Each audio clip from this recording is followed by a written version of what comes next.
Seguimos en Ulmanianas por Radio Ulma y como habíamos anunciado ya hace unos días, estábamos intentando poder comunicarnos con Robert Silva, uno de los precandidatos a presidente por el Partido Colorado. Estuvimos hablando con Rafael de León hace pocos días y tratando de obtener la chance de poder charlar con él y...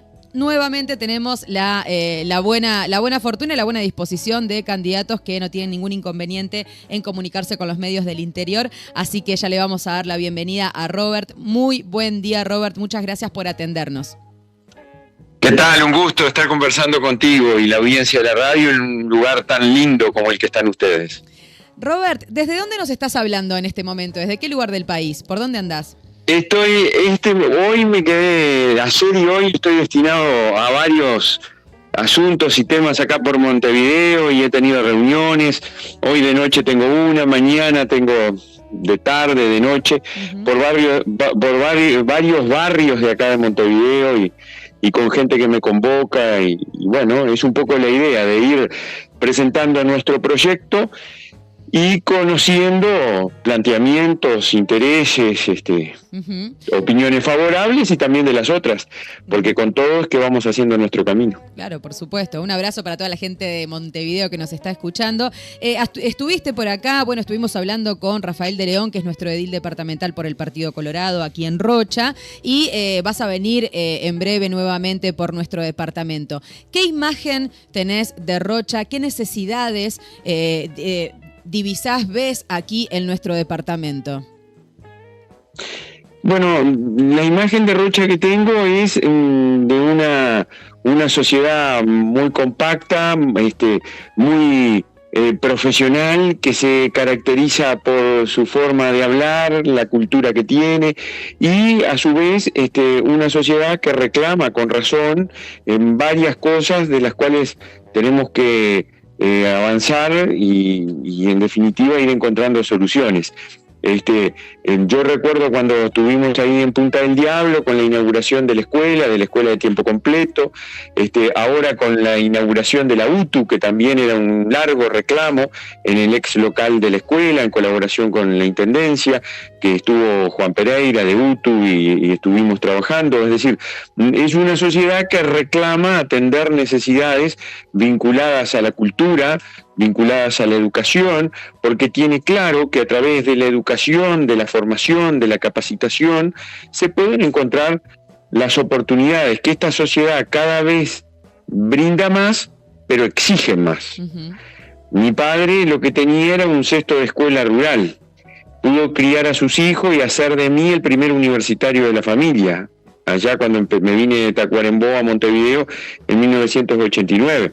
Pero hoy por hoy está claro que solo un cesto de escuela rural o de escuela estamos lejos de poder atender las necesidades o las exigencias más que necesidades que reclama esta sociedad.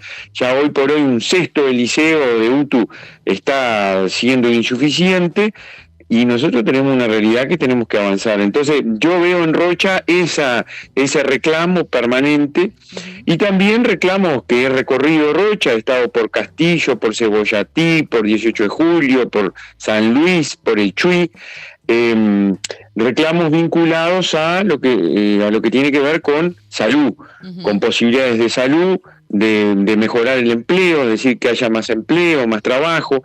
Después estuve en Lascano, reunido con la Sociedad Fomento, me contaron todo el tema de las inundaciones que en Rocha se padece por el declive de los terrenos y que hace muchos años que lo están planteando y no ha habido soluciones, incluso soluciones que pasan por la inversión de los propios productores. No se le está pidiendo al Estado plata, sino que de los propios productores. Entonces, por ahí sin duda donde debemos avanzar, y uno lo conoce yendo a los lugares. Yo conozco porque he ido y he charlado con la gente. Claro. Robert, una de las problemáticas y las urgencias que tenemos los balnearios y las localidades costeras es la gran contaminación y las decisiones políticas que se han tomado que han generado una destrucción en la costa increíble, en Costa Azul, en Aguas Dulces, aquí en nuestro balneario. Una problemática muy fuerte con respecto al ambiente que hemos sido noticia a nivel nacional. ¿Qué propuestas, qué ideas, qué visión tiene Robert Silva en caso de llegar a ser presidente o de formar parte de un equipo de gobierno con respecto al ambiente para las zonas costeras? Bueno, una defensa total del tema ambiental, ¿no? Creo que ha sido la característica, algo distintivo como país, y que cada vez el mundo valora más desde la perspectiva de la producción y desde la perspectiva de también el llamado ecoturismo, la posibilidad de mostrar lo que el país es, a partir del efectivo cuidado del ambiente, no solo de mostrarlo o de proclamarlo, sino de hacerlo. Entonces, en ese sentido, creo que hay que seguir avanzando. Yo estoy bastante consustanciado con el tema porque Robert Bouvier y varios integrantes del equipo que están en el Ministerio de Ambiente conforman nuestro proyecto político, lo integran. Entonces es algo necesario y que tenemos que avanzar en coordinación con el gobierno departamental, porque creo que ahí también nos va la vida en articular esfuerzos, no duplicar acciones y sobre todas las cosas coordinar y aplicar la normativa que corresponde, respetando también cosas que como país necesitamos, que son inversiones. Las inversiones son siempre bienvenidas, siempre y cuando respeten las cuestiones ambientales que están, por suerte, bien establecidas en este país, ¿no? En diversas áreas, y creo que ese es el camino. Robert, otra de las problemáticas y urgencias de un departamento de frontera es el tema de la situación de violencia y abuso a niñas y adolescentes, a mujeres y disidencias, ¿no? Tenemos altos números, me imagino que estarás al tanto, y justamente una de las pocas herramientas que tenemos, pero que le falta fuerza, es la ley 19.580 de violencia basada en género, que ahora está intentando volver a discutirse con respecto a esto de las denuncias falsas, que no hay datos que avalen esa situación todavía, ¿no? Por lo que van diciendo los distintos exponentes. ¿Qué opinas vos con respecto a volver a revisar o a charlar sobre esta ley y estas modificaciones? Mira, yo he estado hablando con el equipo nuestro. Nosotros tenemos un potente equipo de género, mujeres coloradas y vallistas que están trabajando desde lo que es la génesis de nuestro partido colorado, ¿no? Yo siempre digo, miren, en materia de defensa de los derechos de las mujeres, la consagración de los mismos, el Partido Colorado no le cede la derecha a nadie, porque cuando otros miraban para el costado, nosotros desde el vallismo y del Partido Colorado fuimos los primeros, incluso en historia reciente. Yo el otro día repasaba una cosa que capaz que mucha gente no sabe, que la primera cuota para el ingreso de mujeres a trabajar fue en 1910, en la presidencia a impulso de Valle y Ordóñez, y ingresaron mujeres, el 10% de mujeres, ahora el porcentaje se me fue un poco, pero mujeres a trabajar en el correo. Y luego todo lo que la historia nos trajo hasta después de la democracia, la creación del Instituto de la Mujer y lo que nosotros ahora estamos proponiendo, el fortalecer y mujeres para que en definitiva salga del ministerio y esté en la presidencia de la República para jerarquizar el tema. O sea que creo que es algo que se debe trabajar desde siempre para muchas veces salir del discurso y la reivindicación a hechos concretos, ¿no? Yo en eso hablo mucho con nuestro equipo, que a veces se cree que por hacer determinada cosa uno está defendiendo. Lo puede estar defendiendo en la proclamación, pero no en los hechos.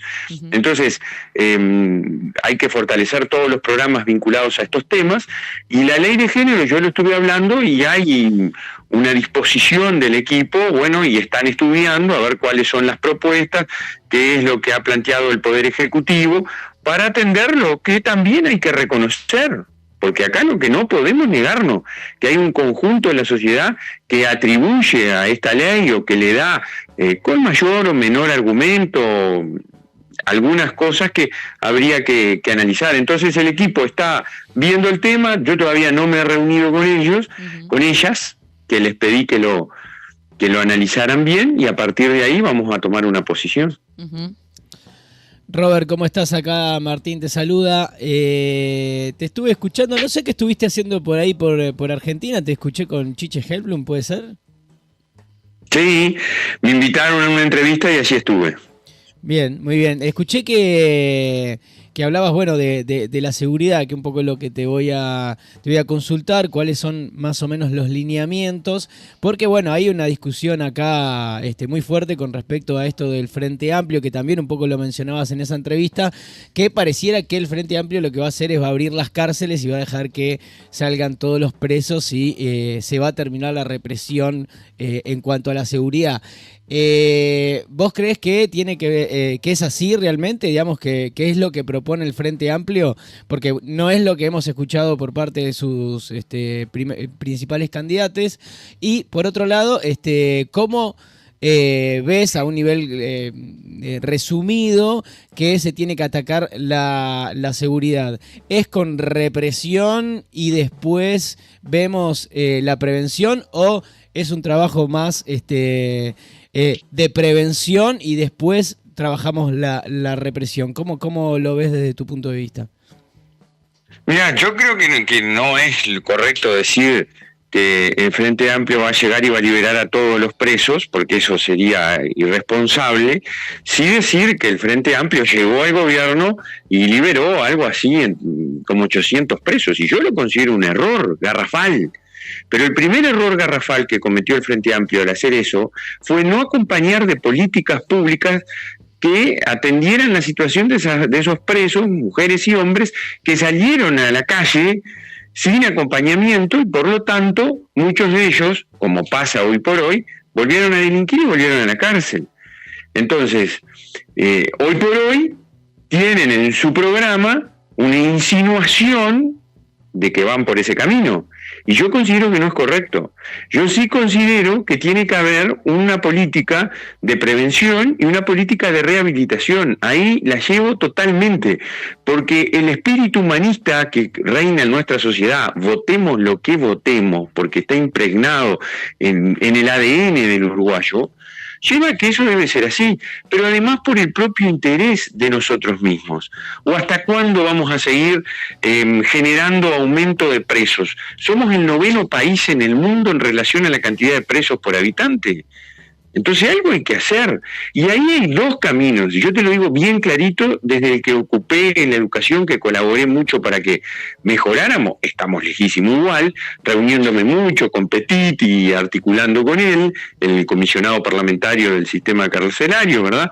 Y ahí, educación, mucha educación. El 50% de los que ingresan a cárceles son analfabetos.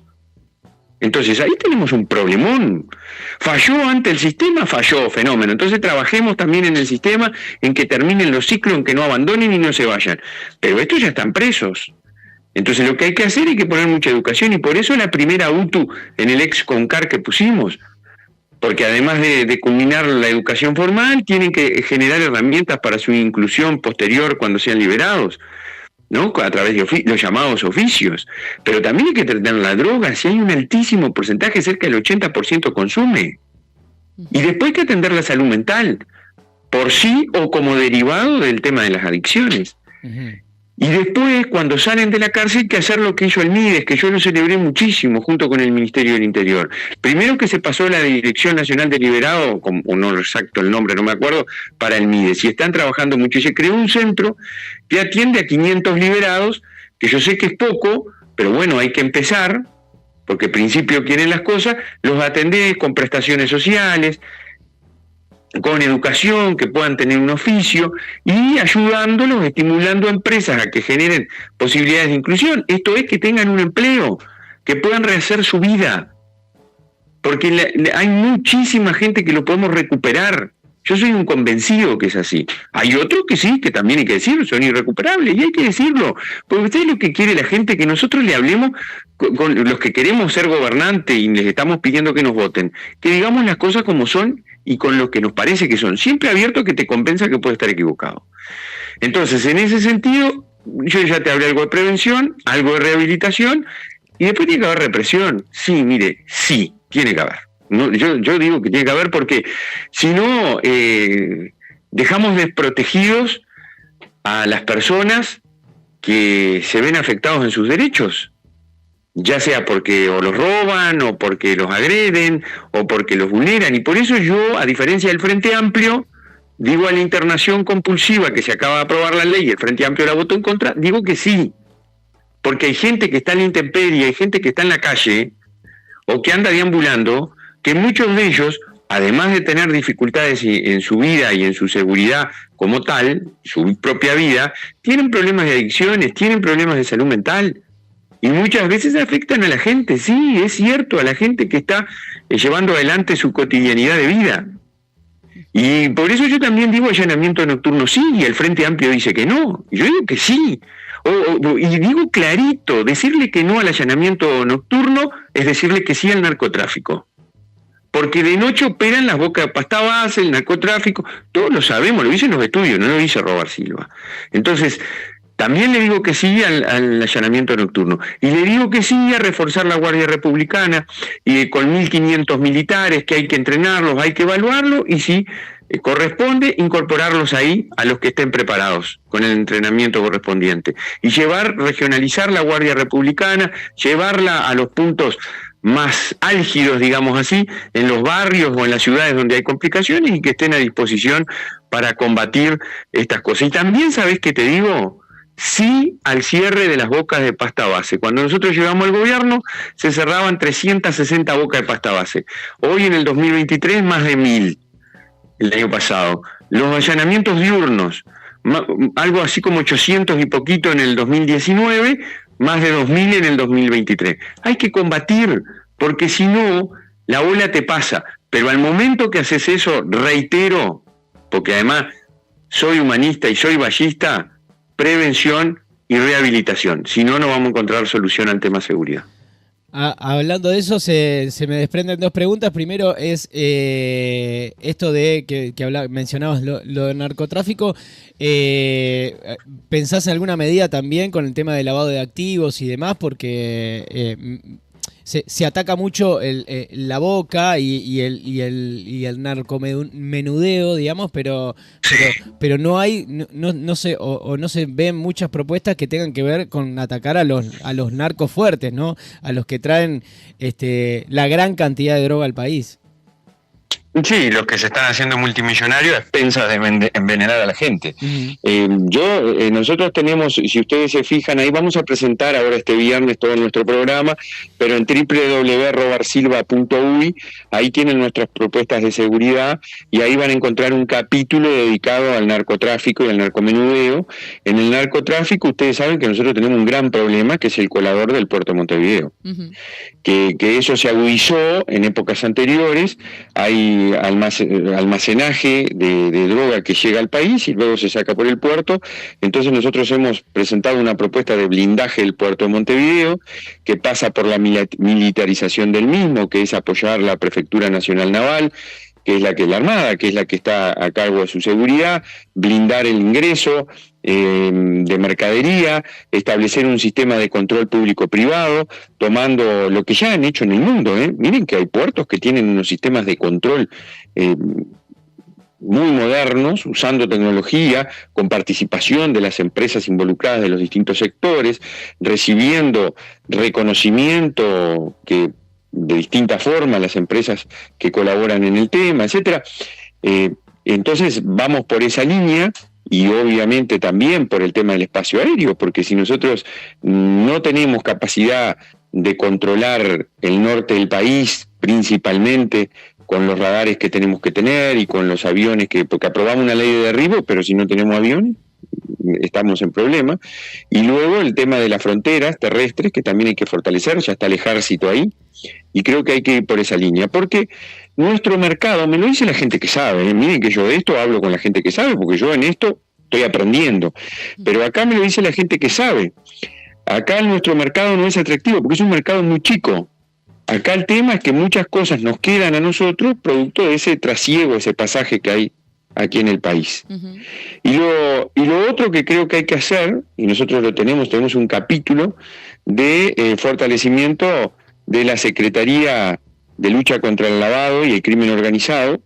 Tenemos un capítulo entero. Alejandro Montes de Oca integra nuestro equipo, ha hecho un asesoramiento y recomienda un conjunto de medidas, que es el fortalecimiento de esta Secretaría para luchar contra el crimen organizado, el lavado de activos, de dinero, que también está muy asociado al narcotráfico. Así que en líneas generales brevemente iríamos por ahí, y en esto yo creo que acá está bueno porque todos los partidos tenemos coincidencia de que hay que hacerlo, y bueno, y seguramente vamos a encontrar los acuerdos pasadas estas épocas electorales para llevarlo adelante. Robert, justo mencionabas el tema de drogas y también hemos sido noticia por una causa injusta que, bueno, se pudo a través de la justicia acomodar la situación. Fue una condena de 2 años de prisión efectiva a una persona primaria por comercialización de brownie de marihuana, y se le aplicó la misma condena que a la persona que estaba imputada por intentar sacar un contenedor lleno de budines rellenos de cocaína, y se les dio en principio la misma pena. ¿Qué opinás de que sea lo mismo la pena para un brownie de marihuana que para un container lleno de budines rellenos de cocaína? Que obviamente está mal. Mirá, nosotros en nuestra propuesta presentamos 2 cosas vinculadas al tema que no las comenté, pero las comento. Una es lo que pasa, creo que es en el Reino Unido que comenzó y luego se fueron extendiendo, que se llaman los tribunales de droga. Los tribunales de droga justamente atienden situaciones vinculadas al cometimiento de delito por el consumo. Delitos no violentos, ¿no? Claramente. Y a partir de ahí hay una permuta entre el cumplimiento de la pena y un tratamiento de rehabilitación. Obviamente que tiene que ser voluntario y tener seguimiento. Así que creo que hay que trabajar en eso mucho, porque hay mucha gente que comete delito producto del consumo, o para consumir, mejor dicho, o como efecto, como consecuencia del consumo. Así que hay que trabajar en esa línea. Con lo primero estoy en absoluto desacuerdo. Leí en la prensa que el tema había sido revisado, o sea, cuestión que me parece muy bien. Y otra cosa que aprovecho, ya que estamos en este tema, que es una propuesta que nosotros tenemos de la creación de 30 centros de rescate de las drogas, copiando la modalidad de los CAIF, creados por Adela Reta ya por 1987, en donde se alió a la sociedad civil, al grupo de madres que crearon en parroquia los CAIF, y así fueron avanzando. Hoy son más de 470 que atienden a más de 50.000 gurises en todo el país. Y sobre todo de los que mucha gente que no puede pagar, ¿no? Entonces ahí están el Estado asociado con la sociedad, con un trabajo conjunto. Entonces yo creo que para este tema de adicciones, a mí me han concientizado esas asociaciones, esos colectivos de madres, de abuelas, de personas unidas para luchar contra la droga y las adicciones, porque están desgarradas, porque tienen un hijo, un ser querido, que está afectando, destruyendo su vida y afectando la de ellos mismos, la de la familia. Y creo que ese es el camino que tenemos que llevar adelante. Estoy convencido que tenemos que asociar el Estado con estas organizaciones, estos colectivos, para instalar estos centros. Hay experiencias también mundiales y nacionales de estos establecimientos, y creo que hay que usar también mucha infraestructura existente. Por ejemplo, las escuelas rurales, muchas de ellas que están cerradas, que no tienen alumnos, ¿no? Las que están cerradas no tienen alumnos, porque ustedes saben que hay un decrecimiento de la matrícula muy importante, tienen espacio, sin perjuicio de tener que hacer reacondicionamiento, ir por ahí para dar una mano a estas familias que están destruidas. Y lo que pasa, lo que ellos me decían, no tienen plata para pagar la rehabilitación de sus seres queridos, una enorme mayoría que le están pidiendo ayuda. Yo el otro día visité una granja femenina de rehabilitación, conversé con personas que están vinculadas a una granja femenina de rehabilitación, y me decía que, no me acuerdo exacto el número, sí me quedó el número de espera de personas que quieren ingresar, de mujeres que quieren ingresar, tienen 115 y no tienen espacio. Entonces, hay que trabajar mucho en este tema. Yo creo que nos va la vida, y hay que asumir el compromiso de hacerlo optimizando recursos. Y creo, además, estoy convencido que no todo pasa por crear burocracia estatal. Hay que empoderar a la sociedad civil, aquella que está organizada, de la cual mucho hay que aprender. Robert, y ya para meternos en el tema de educación y arrimarnos ahí al final, bueno, es una de lo que te ha sacado también a la luz y bandera, ¿no?, de tu campaña, la reforma de la educación. Entonces, hemos escuchado a varios referentes de diferentes lugares, nosotros aquí hemos hablado con gente de FENAPES también, y la pregunta concreta, porque es muy amplio el trabajo que se ha realizado, pero la pregunta concreta es, a partir de esta reforma, ¿hay asignaturas que tuvieron recortes de horas? ¿Hay gente que tiene menos acceso a algunas materias porque hay recortes reales de horas docente? No, no hubo recorte de horas, ¿eh? No hubo recorte de horas. Nosotros nos preocupamos mucho de ese tema. Yo recuerdo que hubo movilización de profesores de música y de dibujo. Nosotros llevamos eso a taller. Tenían 12 horas música y dibujo en el plan anterior, en el 2006, continúan teniendo las 12 horas, pasó algo con geografía, se anunció el disparate que desaparecía filosofía, todo eso se demostró como el gran aliado que hemos tenido en la transformación educativa que ha sido el tiempo, que muchas de esas cosas que dicen no se transforman en realidad.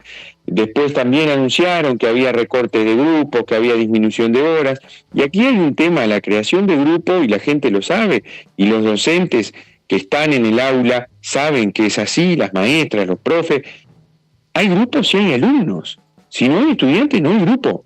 Salvo en las cuestiones del interior, en donde a veces habilitamos y las zonas rurales o ciudades pequeñas de Rocha no son la excepción. Grupos de 6, 7, menos estudiantes, porque habilitamos la continuidad educativa y que tengan oportunidades los del interior del país. Pero en ciudades, por ejemplo, yo para que la gente me entienda, si hay 2 novenos con 15, o uno con 14, otro con 15, 2 de 13, se forma uno. Porque ese grupo que no se forma ahí se lleva muchas veces a otros lugares donde se precisa. Y donde a veces hay poquitos estudiantes, pero se requiere el grupo. ¿Cuál es el mínimo, Robert? Disculpa, ¿cuál es el mínimo para armar un grupo? No hay un mínimo establecido, no hay un mínimo. Si se precisa, sobre todo los grupos de bachillerato se han armado grupos con 8, con 9. Lo que hace a veces, que esto es histórico y no lo hicimos nosotros, es entonces a las materias comunes, yo que sé, en lo que ahora dejó de ser, pero que sigue habiendo todavía quinto y sexto este año, pero ponele, materias comunes de humanístico, de derecho con economía, ponele en sexto, se juntan y después se separan en las específicas. Entonces ahí quedan menos estudiantes y se agrupan cuando son más, se unen las orientaciones. Y eso es lo que se permite y se ha hecho históricamente, pero aquí hemos trabajado mucho, no exento de haber cometido errores. Mire que el que hace se equivoca, siempre. Es una regla y hay que saber, y esta transformación educativa se denomina así porque lo es, permanente revisión, cosas a mejorar siempre, pero aquí ha primado una cuestión que yo no le cedo la derecha a nadie, así como te dije con el tema de las mujeres y el Partido Colorado, acá voy a hablar como es presidente de la ANEP. No le cedo la derecha a nadie en defensa de la educación pública, porque yo soy producto de la educación pública. Si no hubiese sido por la educación pública, yo no estaba donde estaba. Entonces, ¿qué me van a venir a decir a mí que vengo a mercantilizar, a subordinar al mundo del trabajo, a que el imperialismo yanqui venga y se ocupe de la educación y la destruya y la quiero privatizar? Por favor. Acá hemos llegado a fortalecer la educación pública. Lo mismo decían de Rama, y con el correr de los años se dieron cuenta que fue una reforma que fortaleció la educación pública. Y aquí, con el correr del tiempo, se van a dar cuenta que esta transformación educativa llegó para fortalecer la educación pública y darle a la razón de ser del sistema educativo, que son los estudiantes, mucho más herramientas e instrumentos para que puedan construir su proyecto de vida. Hablando de eso, Robert, y ya que mencionaste salud mental, mencionaste la Escuela 96, inaugurada, que tú estuviste aquí, y yo también estuve, no sé si te acordás que había un payaso, imagino que no, porque debes haber inaugurado un montón de escuelas. Ese payaso era yo, y me acuerdo que en ese momento te preguntaba cuándo iban a abrirse los llamados para los talleres de la Escuela 96, que ahora es tiempo completo, un llamado que nunca se abrió porque la Escuela 96 no consta de talleres desde que se inauguró hasta hoy. ¿Cómo funciona eso en la escuela de tiempo completo? ¿Deberían ya tener talleres Sí, asignados? a ver, debería tener, yo recuerdo que me reuní ahí con las madres que me plantearon el tema. Ahí hubo dos planteamientos en Punta del Diablo. Uno, algunos que no querían que fuera todo a tiempo completo, recuerdo, que Sí. había padres que no querían. Y ahí negociamos que fuéramos avanzando, ¿verdad? A medida que se fueran adaptando, algunos que sí, otros que no, con la lógica de que una escuela de tiempo completo, yo como padre les digo, no tengo duda que si mi gurí tiene que estar 8 horas en la escuela, que esté 7 horas y media en realidad, que esté, porque va a estar aprendiendo, compartiendo con otros, desarrollándose como persona, como ser humano y educándose. Y bueno, y para que eso sea efectivo y suceda, las escuelas tienen que tener las de tiempo completo, la propuesta pedagógica, tiene además de la docente, tiene talleres, tiene profesores de educación física, y bueno, y eso hay que concretarlo. Recuerdo que ese fue el segundo planteamiento, y lo que se quedó allí, creo que faltaba la docente de inglés, si no me equivoco también, que bueno, que espero que haya llegado, que fue un compromiso que asumimos ahí. Sí, se da y online, los talleres se da inglés. están teniendo a distancia. Sí. Está. Sé que no estaban teniendo inglés cuando yo estuve por ahí. Y bueno, y lo otro que me plantearon los talleres y que también asumimos el compromiso que por lo menos un taller tenía que haber en la escuela y no sé cuál es la realidad ahora a la distancia.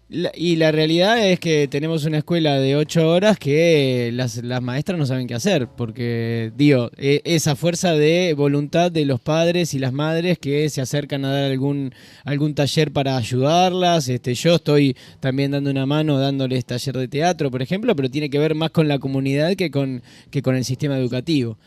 Que me parece que hay... Claro, con un compromiso. Eso también es histórico en la educación pública, ¿no? La educación pública se ha gestado de siempre con el fuerte colaboración y sentido de pertenencia de las madres y de los padres, de las comunidades, de las familias. Y yo creo que eso está muy bien y que tiene que seguir pasando. Y no es en detrimento de la educación de que un padre, una madre, un vecino vaya y lea un libro, al contrario.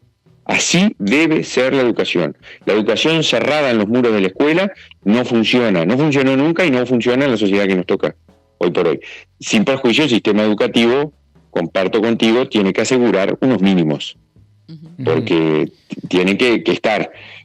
Así que bueno, tomo nota de eso que me decís. Y hablando de los mínimos también, algo que vemos, por lo menos... yo lo veo muy claramente en la escuela de nuestro pueblo, que es la asistencia a la salud mental, digamos, ¿no? Que no hay asistencia psicológica a los más de 200 y pico de niños, casi 300 niños que asisten a la escuela, habiendo un montón de problemas de convivencia, violencia creciente que se viene viendo a nivel país, ¿no? Cada 15 días venían unas psicólogas que por un plan que no recuerdo el nombre, que eso dejó de estar y ahora no hay tanto el cuerpo docente como los chiquilines no tienen una asistencia. Eso también está pensado que debería estar y le está faltando a esta escuela, o cómo es a nivel país. A ver, nosotros dejamos avanzado y la ANEP aprobó un plan general de convivencia, que eso también es muy importante porque está establecido la necesidad de acompañar a las comunidades educativas en sus prácticas de convivencia y orientar. No todo pasa por la asistencia de profesionales psicólogos, eso está clarísimo. También la propia comunidad tiene que generar sus propias reglas para la adecuada convivencia, para la resolución de conflictos en el ámbito educativo, y ahí las maestras juegan un rol protagónico, porque no es solo cumplir un programa, la función docente. La función docente es trabajar muchísimo en esos aspectos también, y lo digo como docente. Sin perjuicio, hay situaciones que podemos llamar con algunas patologías que requieren alguna intervención primaria, pero no el seguimiento y tratamiento, porque la educación no hace seguimiento y tratamiento de patologías. La educación previene, la educación determina, advierte y deriva. Y para eso está el sistema de salud, no es la educación. Porque si no, la educación le cargamos con todo. Le cargamos que tiene que dar comida, le cargamos que tiene que entretener, le cargamos que tiene que brindar salud, le encargamos además que de paso enseñe. No, la educación es para formar a los ciudadanos. Y complementariamente tiene un conjunto de servicios que se deben brindar. Y por eso creo que cada vez más es necesario el trabajo en redes. Es decir, si vos me decís un psicólogo por escuela, es imposible tenerlo. Pero sí digo, puede haber esas estrategias de intervención oportuna, preventiva, esporádica, preplanificada, y además una derivación para trabajar con otras entidades que tienen expertise y especialidad en este tema, por ejemplo, que tú estás planteando de la salud mental, y a partir de ahí un trabajo estrecho en red. Si no, se complejiza. Creo que ese es el camino, ¿no? Uh-huh. Y por último, una campaña intensa, la del Partido Colorado en su interna, la interna con más candidatos de todos los partidos. ¿Cómo te sentís en esta interna? ¿Sentís que hay mucha virulencia dentro del Partido Colorado? ¿Viene ahí esa pica entre Ojeda, Gurméndez, Robert Silva? ¿Sos el más de izquierda de todo el Partido Colorado? El Partido Colorado se puso rosa. Te tiré un montón de tips. A ver, acá hay una alianza de algún candidato con otro para que yo no ganara, y yo salí a decir que no estoy de acuerdo, que esa es las prácticas de la vieja política, y yo quiero ganar la elección del Partido Colorado, quiero ser el candidato único, porque además estoy convencido que tenemos el mejor proyecto, estoy convencido que tenemos un extraordinario equipo, y además somos garantía de que donde estamos las cosas suceden. Y eso me parece que es lo que la gente está pidiendo. La gente está pidiendo que nosotros pasemos del decir al hacer. La gente está pidiendo que cuando uno llega a un cargo de gobierno se haga cargo de las cosas. Yo tengo la tranquilidad, confieso, que llegué al gobierno de la educación con 2 expresidentes que llegaron diciendo educación, vamos a cambiar el ADN de la educación, y la educación no cambió. Y ahora inició un proceso de cambio. Reitero, que habrá que hacer ajustes, por supuesto. Que habrá que revisar alguna cosa, por supuesto. Pero iniciamos un proceso de transformación educativa y ya nadie lo discute. Y respecto de la interna específicamente, a mí me parece bien que haya esta interna competitiva. El otro día un colega de ustedes me decía, no, Robert, no creo eso que estoy diciendo. Yo digo la verdad. Porque como yo soy absolutamente ballista y colorado, y creo que para el bien del país, para el fortalecimiento de la coalición, tiene que haber un Partido Colorado fuerte, porque este país se ha hecho grande con obras del Partido Colorado, de mujeres y de hombres que se rompieron el alma en cargos de gobierno y que eran colorados. Yo creo en un Partido Colorado fuerte, por supuesto. Y yo prefiero este escenario, que haya competencia, que seamos varios los que estamos disputando un lugar, y no un partido hegemónico de candidaturas hegemónicas, donde ya se sabía de antemano y que ganaba. Y me gusta correrla. Mira, vos fíjate que las encuestas en mayo del 2019, repásenlas, las ponen en Google y las encuentran, daban que Sanguinetti tenía un 64%, una empresa reconocida, y Talvi un 24%. Y cuando fuimos a las elecciones, Talvi ganó por varias cabezas. Uh-huh. Así que a mí estas encuestas nunca las tuve. Las encuestas, yo nunca me valí de encuestas, nunca promocioné encuestas. Sí, sabemos que en las internas es muy difícil pegarle. No, y más un partido como la... Y ahora, claro, y más nuestro partido, que estamos en la situación que estamos y que tenemos que mejorar para tener más votos. Y ahora, ¿no? lo que está difícil de imaginar es qué pasará después de las internas, ¿no? Cuando uno de los candidatos termine ganando las internas, ¿van a ir todos detrás de ese candidato o se va a complicar esa? ¿Cómo la ves? No, todos detrás, yo no tengo duda, el que gana, y después todos encolumnados atrás, con nuestras diferencias y nuestras propuestas, porque ahí tendremos listas al Senado y haremos la diferencia. No es menor quien lidere, ¿no? No es menor. Por eso, les digo francamente, yo estoy pidiendo la confianza de la gente que se deposite a través del voto, porque creo que si lideramos nosotros el Partido Colorado, no tengo duda que vamos a iniciar un proceso de reconstrucción y fortalecimiento del mismo para ayudar a la coalición a tener su segundo periodo de gobierno, pero también a seguir trabajando adelante, porque el Partido Colorado está como está, por algo es. Uh-huh. Y una de las cosas es porque después, pasadas las elecciones, muchas veces no estamos en todos los lugares que tenemos que estar. Entonces yo creo que hay que estar. Uh-huh. Desde aquellos que ocupen cargos de gobierno, en el Ejecutivo, en el Legislativo, hasta también aquellos que ocupemos cargos políticos, que para mí ahí va la vida, porque la gente después te quiere ver. Y eso es lo que dio Valle Ordóñez. Valle Ordóñez habló de las bases. Las bases alimentan la estructura partidaria. La estructura partidaria alimenta la gestión de gobierno y la nutre, para que la misma esté al lado para atender las necesidades de la gente y sabiendo lo que la gente piensa. El remedio, el comité, lo creó Valle y Ordóñez a principios del siglo XX y es por donde nosotros tenemos que ir.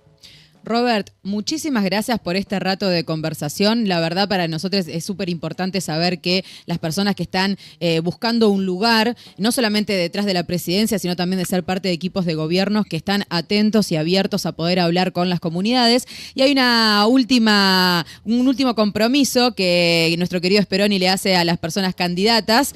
Así que te dejamos con ese último compromiso. Muchísimas gracias por este rato y los micrófonos de Ulmañanas y de Radio Ulma quedan siempre abiertos. Robert, gracias. Muchísimas gracias a ustedes por la oportunidad. Yo valoro mucho hoy del interior, sé con el esfuerzo que se realizan muchas actividades en el interior, la periodística no está exento de ello, tengo amigos que trabajan en medios, así que lo felicito por lo que hace. Muchas gracias y te comprometemos a que si ganas las internas, nos sigas atendiendo el teléfono y si llegaras a ser el presidente de todos los uruguayos, también nos atiendas al teléfono. Bueno, así va a ser, lo trato de hacer. Vos sabés que tengo muchos colegas de ustedes que cuando... Lo trato no, te vamos a llamar desde Radio Ulma y pero ¿sabés por qué? ¿Sabés por qué digo lo trato de hacer? Porque a mí me pasaba mucho en el cargo que tenía, que está sumergido en 500 líos, problemas, y a veces no tenés tiempo. Entonces, siempre me reconocen, ahora que estoy en esto de la campaña, muchos colegas de ustedes. A usted lo recibimos con gusto, me dicen, porque usted siempre tuvo una oportunidad y nos atendió el teléfono, o si no, nos contestaba el WhatsApp. Así que bueno, ahora que estamos en contacto con ustedes, ya quedan agendados y con mucho gusto vamos a seguir al habla todas las veces que sean necesarias. Les mando un abrazo a ustedes, a la audiencia, y agradezco la oportunidad, el agradecido soy yo por la oportunidad que me dieron de que se conozcan mis propuestas. Ulma.